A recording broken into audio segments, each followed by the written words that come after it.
Madame, monsieur. Ça, c'est maintenant ma chanson de la déception parce que ces deux épisodes, c'est-à-dire les épisodes 31 et 32, j'étais déçue de chez déçue. De toute façon, la série a été bafouée. Peut-être c'est moi, hein. En tout cas, vous n'allez pas tarder à savoir pourquoi est-ce que je dis ça. Si c'est votre première fois, vous connaissez la récitation. Abonnez-vous pour ne rien manquer de vos séries préférées et de la série, votre série préférée du moment, madame, monsieur. On s'abonne, on like et on n'oublie pas de laisser un commentaire que mon résumé vous plaise ou qu'il ne vous plaise pas. Dites-moi ce que je peux améliorer. La vraie force vient de vous. À tout de suite. Et Kenji dit à Paul que vu que personne ne veut d'eux, qu'ils peuvent se mettre ensemble vu qu'ils sont déjà complices et ils se connaissent l'un et l'autre. Puis Paul demande si elle pense que c'est une bonne idée. Elle dit que oui, qu'ils n'ont rien à perdre, ils peuvent juste tenter le coup. Que chaque fois qu'elle est avec lui, à vrai dire, ça ne l'a jamais traversé l'esprit, mais qu'elle se dit, elle a besoin d'être un peu stable et que pourquoi pas essayer quelque chose, qu'elle sait qu'au fond, il n'est pas méchant, qu'il a une belle âme et que si auparavant, Kim a eu à avoir un peu un œil sur lui, c'est parce qu'il n'est pas si méchant que ça. Bon, lui aussi, il dit que c'est vrai qu'elle est jolie, elle a de belles formes, mais qu'il n'y a également jamais pensé. Elle lui fait un bisou et puis elle lui demande, est-ce que tu n'as rien ressenti? Il reste speechless, c'est-à-dire muet. Sophie demande à Bill pourquoi il veut à tout prix voir les enfants, parce qu'il arrive chez elle en catastrophe. Elle dit rien d'alarmant, que juste l'affaire d'Anna qui le tourmente et qu'il risque de perdre son poste à l'entreprise. Sophie lui fait une leçon de morale en disant que c'est le karma, qu'elle a été méprisée et humiliée à cause d'un enfant qui au final est la petite sœur de son mari, du moins son ex-mari. Il dit qu'il veut amener sa mère voir ses petits-fils. Elle refuse catégoriquement, qu'elle ne veut plus avoir affaire à un seul membre de la famille de Bill, que ce soit sa mère, qu'elle soit venue de quel pays, qu'elle s'en fiche. Que s'il veut, il peut prendre ses enfants, les amener chez elle, puis les amener chez les Barga, puis les amener où il veut, mais pas chez elle, qu'elle ne veut voir personne chez elle, qu'elle ne veut même pas que quelque chose énerve son chéri Coco, son Apollon, bref, elle lui a donné plein de petits noms, vous n'avez même pas idée. Marge est au salon avec Miranda et puis elle sort zapper la télé en disant qu'il veut suivre son débat. Non, mais un peu de respect pour la matière quand même, non, monsieur le recteur avec le rang de ministre, avec le doctorat. Sa mère lui demande d'aller visionner dans sa chambre, qu'il a une télé dans la chambre et elle comprend pas pourquoi est-ce qu'il veut toujours tout le temps la déranger.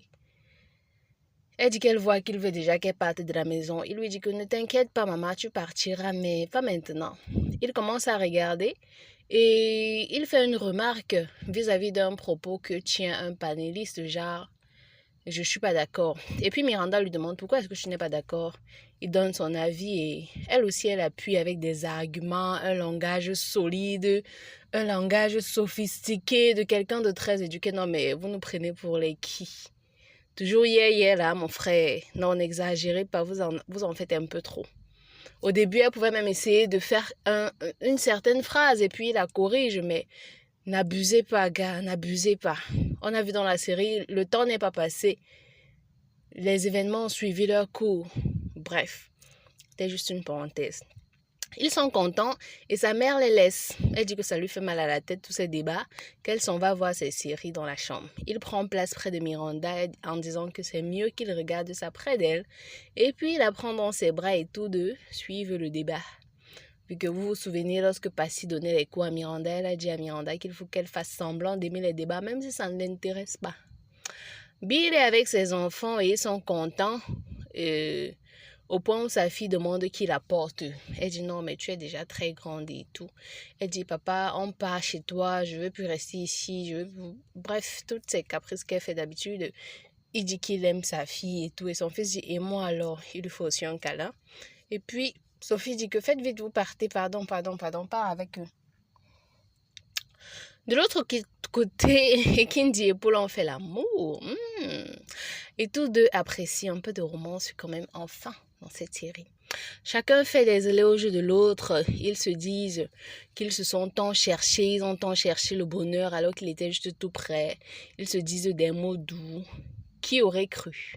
Nos deux méchants coquins et amoureux plus que jamais. Les policiers ont ciblé l'immeuble de Simo, mais ne savent pas dans quel appartement est-ce qu'il est avec la sœur de Sophie. Ils sont en train de réfléchir et puis subitement, comme dans Madame Monsieur tout est subite, on voit Béa se mettre au balcon pour crier au secours, au secours. Et puis son gars sort la rattraper pour l'amener à l'intérieur. L'un des policiers dit, je crois avoir suivi une personne qui alertait au secours. Et ils courent pour entrer dans l'immeuble, tous les deux. À l'intérieur, le garde Béa Simo l'étouffe avec un mouchoir. Apparemment, il y avait un somnifère dessus et puis elle s'endort. La mère de Passy lui demande de remplacer Bill avant que sa mère ne prenne l'entreprise. Passy dit qu'elle a les mêmes parts que son père, donc elle ne peut pas le faire. Là, on parle de Cathy, la vraie maman de Bill. Mais qu'elle a déjà son entreprise. Passy dit qu'elle a déjà son entreprise et qu'elle ne veut pas gérer celle de quelqu'un d'autre. Sa mère dit que Cathy est vicieuse et qu'elle est ainsi depuis c'est ainsi qu'elle a fait pour avoir Mbaka et faire un enfant avec lui. Passy dit qu'elle ne savait pas que son père était infidèle depuis, qu'elle n'avait jamais eu on lui avait jamais vraiment raconté cette histoire. Puis Passy dit qu'elle peut aller diriger elle-même l'entreprise, si ça l'intéresse tant que ça, mais que elle n'est pas intéressée. Simo, c'est la partie qui m'a choquée. Les deux policiers qui couraient pour entrer dans l'immeuble là, apparemment ils ne sont jamais arrivés dans l'immeuble parce qu'on voit très bien Simo déguisé en femme qui porte Béa sur son épaule. Il passe devant les policiers en demandant s'ils peuvent lui indiquer une clinique. Et eux, ils répondent tranquillement qu'ils ne sont pas des touristes. Donc, depuis que vous courez pour entrer dans l'immeuble là, vous n'êtes pas arrivé. Jusqu'à Simo vient vous retrouver au même endroit. Anyway, Piwele, la maman de Piwele demande s'il accompagne. Piwele refuse et dit qu'il a déjà un programme chargé, qu'il a beaucoup de choses à faire. Sa mère dit que donc m'accompagner, tu ne veux même plus accompagner ta pauvre mère. Il refuse, mais quand il voit Miranda sortir toute classe, élégante et tout, il change très vite d'avis. Les officiers arrivent au hall de l'immeuble, enfin, disant qu'ils vont faire une fouille systématique dans tout l'immeuble. Et le concierge dit qu'il risque de mettre mal à l'aise leurs clients. Puis, les officiers lui demandent s'il enregistre toujours tous les clients qui entrent dans l'immeuble. Il dit bien sûr. Et puis, il leur donne sa fiche de renseignement. Puis, on demande d'indiquer la chambre 5. Apparemment, c'est au numéro de cette chambre-là qu'ils ont ciblé le nom de Paul, de Simo et de Béa. Bon, Simo. Il dit que le monsieur vient juste de libérer. Il décide quand même de fouiller. Donc, ce qu'on veut nous dire, c'est que Simo a eu le temps de se déguiser en femme. Il est passé devant le concierge déguisé en portant Béa. Et le concierge n'a rien vu de suspect. Soit c'est la corruption, soit vraiment je ne comprends plus cette série. Il fouille la chambre mais il ne trouve rien de suspect. On veut encore nous dire que donc, entre le temps qu'ils ont pris pour arriver au hall de l'immeuble, 6 mois a pris le temps de droguer Béa, aller se changer, se déguiser, se maquiller, mettre une perruque, couvrir Béa avec un sac, descendre au hall de l'immeuble, signer sa décharge, discuter avec le concierge, mais les deux officiers n'étaient toujours pas arrivés au hall de l'immeuble. Wow! Anyway, la mère de Kim la trouve à la cuisine pour la féliciter de sa grossesse. Et toutes les deux se mettent à danser jusqu'à ce que l'eau chaude se renverse sur la pauvre Kim. La mère de Bill est contente de voir ses petits-fils. Sa petite fille lui dit quand même qu'elle n'aime pas Roger. Et la grande maman lui demande pourquoi. Elle dit qu'elle ne sait pas, qu'il y a un truc qu'elle ne peut pas expliquer, mais qu'elle ne l'aime pas. Et puis la maman de Bill dit à Bill que sois fort, ça doit pas être facile de gérer tous ces problèmes en même temps. Il dit que maman, tu ne sais même pas de quoi tu parles. On montre Passy qui a créé son association et elle donne même un discours de motivation au couple. comme depuis on nous faisait... bref. Puis un homme entre exigeant que sa femme sorte sans la laisser placer un mot. Celle-ci ne se fait pas prier. Elle se lève toute meurtrie et elle prend la route de la sortie. Passy se lève et les suit. Austin trouve sa femme et sa belle-maman à l'hôpital. Il demande ce qui s'est passé. Elle a un visage bandé. Moi, je ne savais pas qu'on bandait les brûlures. Austin demande qu'on remette le visage de sa femme. Il pleure en disant que ce n'est pas sa femme, que non, sa femme ne peut pas être comme ça. Elle a totalement changé, il ne la reconnaît pas. Papa, tu ne demandes même pas comment va le bébé? Non, mais... Passy rattrape l'homme et sa femme. Et elle lui demande pourquoi est-ce qu'il demande à sa femme de sortir avec autant de rage. Et le monsieur explique que sa femme n'a jamais fait d'enfant depuis 5 ans qu'ils se sont mariés. Et lui, il en a eu avec une autre femme. Et que chaque jour, sa femme le fatigue avec les histoires d'enfants. Qu'il n'a aucun problème avec le fait que sa femme n'ait pas d'enfant. Mais qu'il veut bien aussi qu'elle le comprenne et lui permette de voir ailleurs pour faire des enfants. Elle commence à poser les questions. Est-ce que vous vous aimez? Est-ce que toi, Roméo, tu aimes Juliette? Ce qui compte, c'est l'amour. Soutenez-vous. Tant que vous vous aimez, personne ne pourra vous détruire. Le couple, c'est l'union, c'est la solidarité. C'est la compréhension, c'est la communication. Et tant qu'il y a ça dans un couple, rien n'est plus puissant. Nanani, nanana, nanani, nanana. Toi, ma copine, tu as essayé un mariage, ça a raté. Deuxième fois, tu es revenue. Tu as divorcé d'abord, puis tu t'es remarié et tu as planté ton mari à la mairie. Puis tu es sorti avec un gigolo 5 étoiles. Et aujourd'hui, tu n'arrives même pas déjà à résoudre les problèmes qu'il y a autour de toi. C'est-à-dire, les problèmes de ton père et ta mère, tu les as jamais fait asseoir pour leur dire, papa, maman, voilà. Tu prends toujours parti. À part le couple, comme tu allais parler à Austin, plus rien. Ton propre mariage, on ne sait pas où est-ce qu'il en est. Et c'est toi qui veux donner les conseils matrimoniaux? Non. La seule personne dans cette série qui, pour moi, pouvait jouer ce rôle, c'est Hélène Barga. Parce que malgré tout ce que son mari a fait, elle n'a jamais prononcé le mot divorce. Elle est toujours mariée, elle pleure, elle essuie ses larmes, elle avance. Donc, il n'y a qu'elle. Cette série, vraiment, comme la coach blonde l'a dit sur Facebook, lorsque les FESSES se mélangent au business, voilà ce que ça donne. Cette série est bafouée de A à Z. On ne peut pas prendre une femme qui n'est plus dans un couple, qui n'a pas une expérience profonde de mariage, une femme qui ne... Bref, on ne peut pas laisser une femme qui a un mariage solide, bien fondé, qui a de l'expérience, pour laisser une... Bref, anyway, comme Amy Dani avait dit, c'est leur série. Moi, je me contente de faire mes résumés et je passe. Puis elle commence à aimer Miranda. D'ailleurs, il demande à sa maman de l'accompagner voir ses parents. Et il dit qu'il veut rencontrer celle qui l'a transformée. Il dit que même Passy qui se vantait de sa beauté n'en reviendra pas si elle voyait Miranda. Sa mère dit qu'il la rencontrera le moment venu. Béa se lève et demande à Simo ce qu'il lui a donné pour qu'elle s'endorme. Il dit qu'il va la libérer quand elle lui fera un enfant ou alors elle remboursera son argent. Qu'il est même sûr que c'est elle qui a appelé la police. D'ailleurs, il dit qu'il ne lui remettra plus jamais son téléphone. Il éteint et il retire sa puce à lui également. À l'entreprise, finalement, c'est Alice qui remplace Bill. Alice promet de les honorer, de les faire gagner beaucoup plus d'argent. Barga et Camden n'arrivent pas à cacher leur joie. Non mais, depuis la saison 1 de Madame Monsieur, on n'a jamais entendu dire que Alice travaillait quelque part. On l'a toujours vue entrer, sortir. À la saison 1 encore, on se souvient, elle était étudiante. Avant de se marier avec Arnaud. Arnaud, autant pour moi. Saison 2, c'était la période de leur mariage. Ils étaient en vacances aux Seychelles et tout. On n'a jamais entendu dire qu'elle avait même une passion, un rêve, un business, un projet à lancer. Et aujourd'hui, elle est DG de l'entreprise. Ok, madame, monsieur, saison 3. D'accord.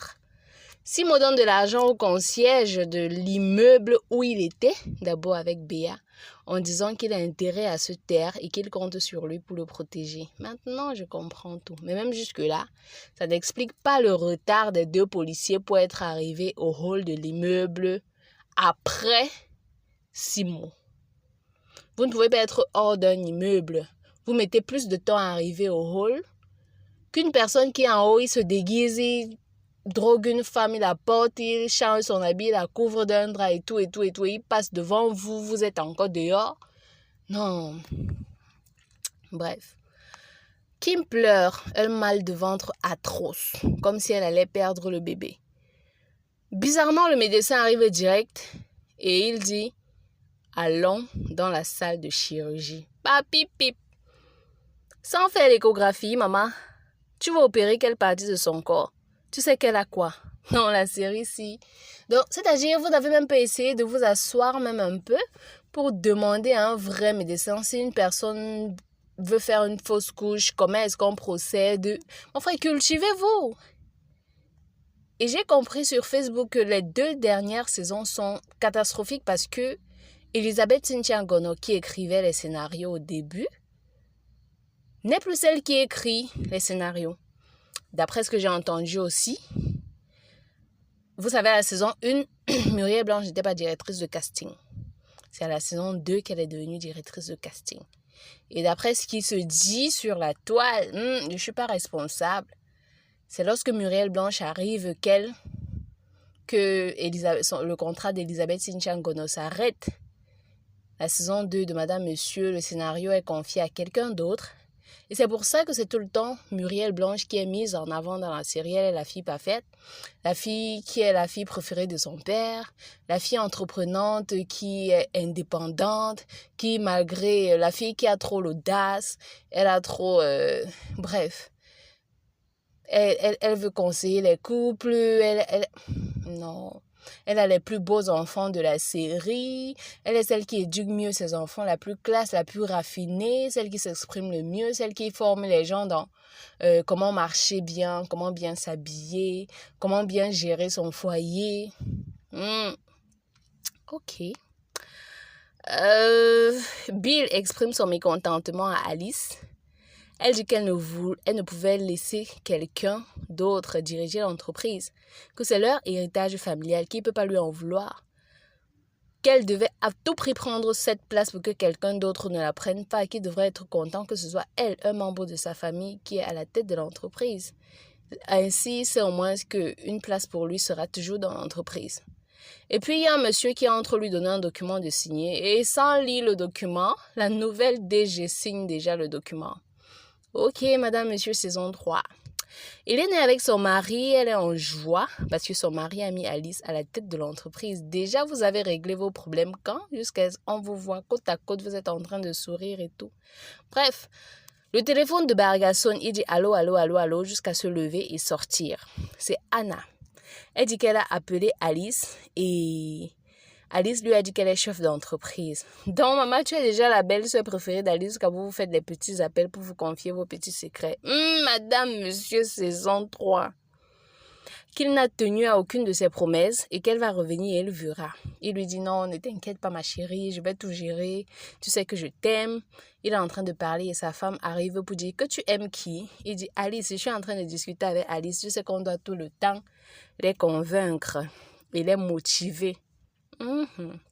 Bref, elle a supprimé, il a pu la détourner comme d'habitude.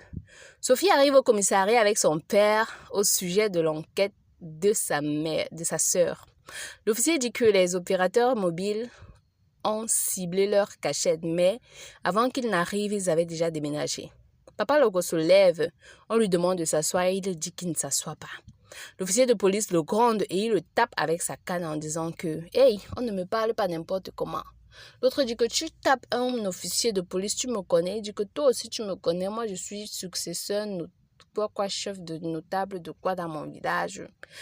Quand le commissaire sort pour gérer le problème parce qu'elle a suivi les bruits, elle le gronde que monsieur, faites silence, vous êtes dans un commissariat et si on ne fait pas de bruit au commissariat. Il tape aussi en disant hey, une femme ne me parle pas fort. Pas loco. Bah donc, dans tous les cas, c'était tout pour cet épisode. Malgré tout, j'espère que vous avez aimé. J'espère que vous aimez aussi mes critiques, bien qu'elles ne sont pas toujours à leur place, je sais, mais j'essaye juste de donner mes avis. Ce sont pas ce sont pas des avis à prendre comme du pain béni, non, mais c'est quand même à considérer. Voilà.